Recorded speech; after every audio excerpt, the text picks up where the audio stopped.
Have stuck with us to the end tonight. I gotta tell you, I'm not from here, but I feel like I found my home tonight. Bunch of fucking freaks. I'm with you. Hey, can we video you? Please, by all means. Okay. And if you'd share that on YouTube, I would love that. So Okay. that is my permission. Okay, thank you. Right? I'm gonna read. Okay, here's the thing. I'm so accustomed to where I come from for people knowing my story that maybe you guys don't. I lived outside and I wrote poems and I shot dope and I sold these little chapbooks right here that I went to Kinko's and I made, and I'd sell them for $5 a piece. I'd sell 4 and I'd run and cop a dope bag, and I'd sell 4 more and I'd run and do it again. That was my entire life. That's all I did. And one day, a guy came along, and I said, "Do you like poetry?" And he said, "No." And it turned out the guy was a writer. He wrote for the little local newspaper, and he taught poetry at the local university. And he said no to me, and I said, "Well, you'll like mine, because I don't write like anybody else." And he slowed down just a minute. And he bought a little book for $5. It was the last 5 I needed. I shot away from him so fast, right, that he had to scream out at me, "Hey, I like your poems. Can I put them in the newspaper?" But I was this kind of prick. I said, "What newspaper?" Because I was a heroin addicted homeless person, but I didn't want him to be in the like conservative newspaper, right?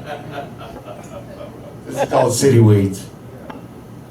The cotton-haired black man limps down the alley singing a love song so beautiful it belies his disheveled appearance. The pigeons at dusk chant the same mantra as the night before and all of the nights to come. Oh no, oh no, oh no. Shiny new cars whoosh down damp side streets with no sense of remorse for dying days' events. Still, they flee.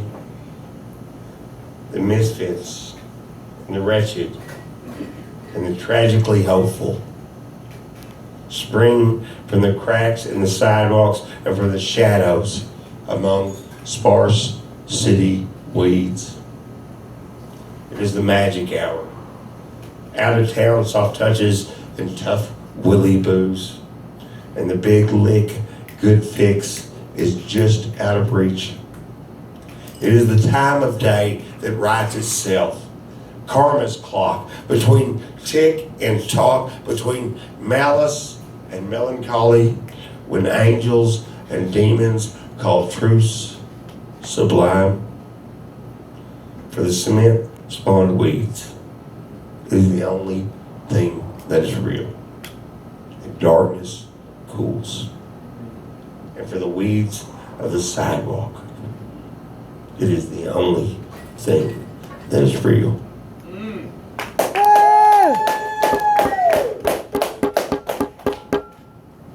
I feel very happy to have found this place tonight, I gotta tell you. I'm from Arkansas, and I'm used to being the baddest motherfucker in the room. But I'm happy to have seen Jeff and to have seen the other guys tonight. I forget names very easily, but I'm very happy to be surrounded by other incredibly talented poets tonight. Old age is carrying. Should have died young like James Dean or Jesus.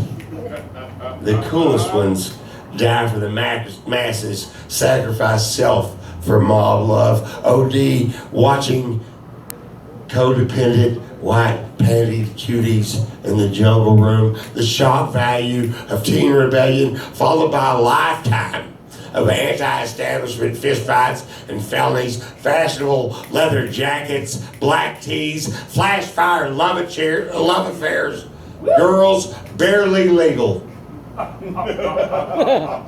women shockingly mature,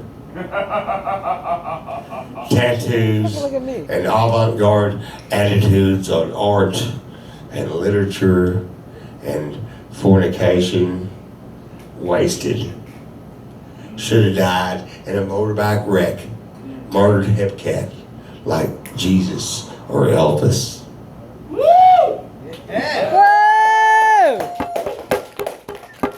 I thought I was cold as shit. That's why I brought it to Austin. Where we all sleep.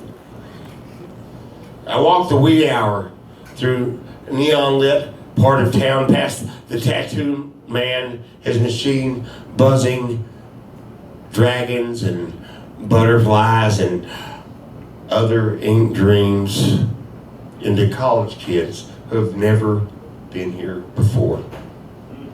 The angels of the sidewalk pop their gum and yawn, strolling slow as morning fog, then abracadabra and disappear into a stranger's car.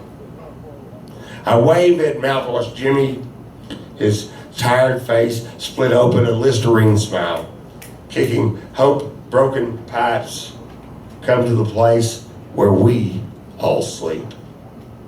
Tammy is drunk and cursing. Big Baby sells his dope. The queers have just started cruising, and Red looks crazy for cops.